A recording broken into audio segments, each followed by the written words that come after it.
Masala parotta, potato parotta, potato stuffed parotta, ഇതെല്ലാം എന്തിൻ്റെ പേരാണെന്നായിരിക്കും? ഇതൊക്കെ നമ്മുടെ ആലു പൊറോട്ടേൻ്റെ പേരാണ്. നല്ല ടേസ്റ്റുള്ള ആലു പൊറോട്ട എങ്ങനെ ഉണ്ടാക്കാം നോക്കാം. ആദ്യം നമുക്കിതിൻ്റെ മസാല ഉണ്ടാക്കണം. അതിനായിട്ടൊരു പാത്രത്തിലേക്ക് കുറച്ച് എണ്ണ ഒഴിച്ച് ചൂടാകുമ്പോൾ ഒരു വലിയ സവോള കുനുകുനെ അരിഞ്ഞതും കറിവേപ്പിലയും ഒപ്പം മല്ലിയിലയും കൂടെ അരിഞ്ഞ് ഉപ്പും കൂടി ഇട്ട് നല്ലതുപോലെ വഴറ്റിയെടുക്കാം.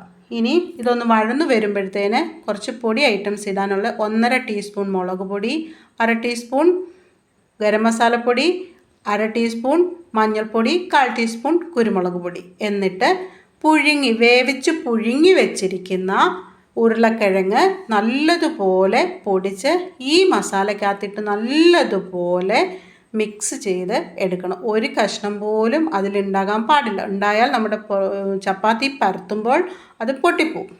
ഇനിയും 2 ചപ്പാത്തിക്കുള്ള മാവാണ് ഒരു പൊറോട്ട ഉണ്ടാക്കാൻ നമ്മൾ എടുക്കേണ്ടത്. ഇത് ഉണ്ടാക്കാൻ എപ്പോഴും നല്ലത് നെയ്യാണ്.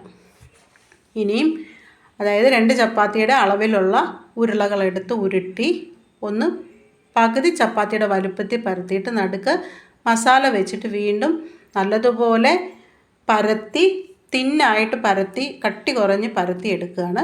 എന്നിട്ട് ചൂടായ തവയിലേക്ക് ഒരു പുറം ഇടുമ്പോൾ അത് ചൂടായിട്ട് തിരിച്ചിടുക. 2 വശവും ഒന്ന് നല്ലതുപോലെ ചൂടായി ഒന്ന് വെന്ത് വരുമ്പോൾ നമുക്ക് ഇതിൽ നെയ്യ് ഒഴിച്ചു കൊടുക്കാം. നെയ്യിലാണ് ഇത് ഏറ്റവും ടേസ്റ്റ്. കുട്ടികൾക്കൊക്കെ വളരെ ഇഷ്ടപ്പെടുന്ന ഒരു ബ്രേക്ക്ഫാസ്റ്റാണ്. ആൾ പഞ്ചാബുകാരനാണെങ്കിലും നമ്മൾ വെറൈറ്റി ടേസ്റ്റ് തേടുന്നവരുടെ നാവിൽ എന്നും തങ്ങി നിൽക്കുന്ന ഒരു ടേസ്റ്റാണ് ഈ നമ്മുടെ ആലു പൊറോട്ടേൻ്റേത്. കറിയില്ലാതെയും നമുക്ക് ഇത് തനിയെ ചെറിയ ചൂടോടെ കഴിക്കാൻ നല്ല ടേസ്റ്റാണ്. നോക്കിക്കേ, ഇപ്പം പരുവായി വരുന്നു കണ്ടോ. അപ്പം 2 സൈഡും നമുക്ക് പൊന്തി വരും. ഇത് വെന്തു എന്നറിയുന്നത് ഇത് 2 സൈഡും പൊന്തി വരും. ഇനിയും എല്ലാവരും ഇതൊന്ന് ട്രൈ ചെയ്യണം. വീഡിയോ ഇഷ്ടമായെങ്കിൽ എന്തായാലും ചാനൽ ഒന്ന് സബ്സ്ക്രൈബ് ചെയ്യണേ. സബ്സ്ക്രൈബ് ചെയ്യാതെ കാണുന്നവർ പിന്നെ ലൈക്കും ബെല്ലൈക്കണും ഒന്ന് എനേബിൾ ചെയ്യുക. നോക്കിക്കേ, ചെറിയ ഞാൻ ഉണ്ടാക്കി കാണിക്കാം. ചപ്പാത്തിക്കുള്ള 2 ഉരുളകൾ വെച്ചിട്ട് ഒരു ഉരുളയാക്കി ഇതിനെ പകുതി ചപ്പാത്തിയുടെ വലുപ്പത്തിൽ പരത്തി നോക്കിക്കേ, നമ്മുടെ മസാല എടുത്ത് റോളാക്കി ഉരുട്ടി അതിനെ നടുക്ക് വെച്ചിട്ട് നോക്ക് പൊതിയുന്ന എങ്ങനെയാണെന്ന്. 2 സൈഡും പൊതിഞ്ഞു. ഇനിയും ബാക്കി സൈഡൂടെ ഒരു പിടിച്ചിട്ട് ഒന്ന് ചുറ്റിച്ചിട്ട് അതിൽ തന്നെ പ്രസ് ചെയ്ത് വയ്ക്കുകയാണ്. എന്നിട്ട് തിരിച്ച് കൈ വെച്ചിട്ട് ഒന്ന് നമ്മൾ പ്രസ് ചെയ്ത് ഒന്ന് ഷേപ്പാക്കി കൊടുക്കണം. എന്നിട്ട് വീണ്ടും തിരിച്ചിട്ടിട്ട് ഒന്ന് പ്രസ് ചെയ്തിട്ട് ഇനി ചപ്പാത്തിയുടെ പരത്തുന്ന കോലുകൊണ്ട് ചെറിയ നമ്മൾ സ്പീഡിലല്ല, ഒരിക്കലും അതിലേക്ക് ബലം കൊടുക്കരുത്. പ്രസ് ചെയ്ത് പരത്തരുത്. സോഫ്റ്റായിട്ട് തന്നെ പരത്തുക, അല്ലെങ്കിൽ പൊട്ടിപ്പോവും, മസാല എല്ലാം പുറത്ത് വരും.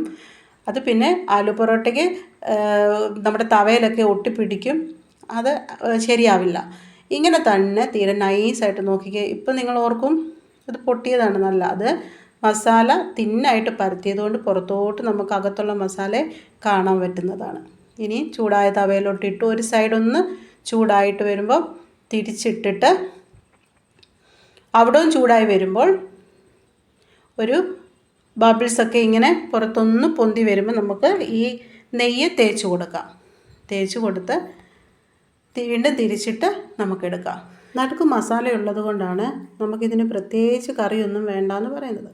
എങ്കിലും തക്കാളി ചട്നിയൊക്കെ വെച്ച് കഴിക്കാൻ നല്ല ടേസ്റ്റാണ്.